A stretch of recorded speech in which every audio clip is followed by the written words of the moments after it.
Karibu tena gũkũ gwa Gĩkũyũ Daily News na gĩkorwo mũgeni tuĩka wa gũ subscribe nĩguo tũnyitanĩre na thengiũ. Finally Prophet Peter K ũrĩa kũratuĩka nĩ anyitanĩte kĩa hinya nĩaria thutha wa mũhunjia mwenzake ũrĩa ũhunjagia na gĩkundi kĩa Boda Boda Christian Ministries ũĩkaine ta Pastor Ben Gitau kwĩyumĩria mũthĩ wa ira na kumbũrania maũndũ ma magigi mũno marĩa makuruhanĩtio na mũhunjia ũyũ ũrĩa wĩ ngumo nene ng'enda-inĩ kũgerera mahunjio make, oho na tabarĩra mwanya mwanya iria akoretwo agĩtabania rũrenda-inĩ rwĩ ngumo rwa MC Ngũgĩ wa Karanja. Na mũhunjia ũyũ ũĩkaine ta Prophet Peter K nĩarĩtie na gũtheria rĩtwa rĩake ndeto-inĩ ĩrĩa Pastor Ben Gitau arakorirwo akiumbũra, harĩa Pastor Ben atarĩirie ena maithori maingĩ, oho na kwĩhĩtĩra muoyo wake akiuga rĩu nĩagĩte mwĩhoko wa gũtũra thutha wa kũhamwo na gũkunũrwo kĩĩga gĩake gĩa thiri through sodomy, agĩtarĩria ũrĩa bishop ũyũ ona thengia wake kwaga kũmũgweta rĩtwa rĩake amũhahamĩire ngari-inĩ yake na kũmũtiga na nguraro cia ngero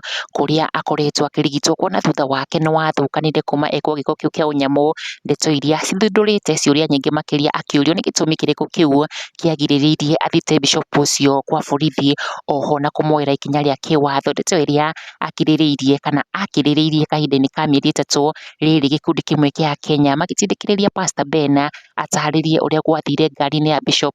ũcio mbere yake gũkoma toro mũnene, kũrĩa thutha wake gũkĩra ekorire mũgerengero. Ithuĩ tũkĩendekithia kĩhoto na uma wa ndeto ĩno ĩmenyekane ona ihenya. Ĩndĩ rĩu thutha wa Prophet Peter K kwanĩkwo na mbica ciake ikanyagio ng'enda-inĩ thutha wa the very bad expose igoti-inĩ inene rĩa mũtambo wa TikTok hwaĩ wa ira, na Peter K nĩaugĩte hingo ĩrĩa ararĩ live mũtambo-inĩ ũmwe gũkũ ng'enda-inĩ akiumbũra ke nĩamakĩtio nĩ ndeto ĩno, kuona the victim nĩagĩrĩirwo nĩ kũmũthita thutha wa gĩko kĩu, akiuga oneire Pastor Ben mũtambo-inĩ wa MC Ngũgĩ wa Karanja athiĩte kũhunjia, and thereby Pastor Ben nĩakoretwo aingĩrĩte mũtambo-inĩ kana inbox yake na kũmwandĩkĩra ndũmĩrĩri cia kũmwĩra no ende thuti ta ciake, harĩa mũgarũ na ndeto ĩrĩa Pastor Ben arakorirwo akiumbũra ĩgiĩ Peter K kũmwĩrĩra ũteithio thĩinĩ wa ũtungata wake. Prophet Peter K augĩte Ben got to his inbox asking for support ya kũgũra macini cia ũtungata na akĩmwĩhoya kamweke ahunjie kanitha-inĩ wake, ũndũ ũrĩa Peter augĩte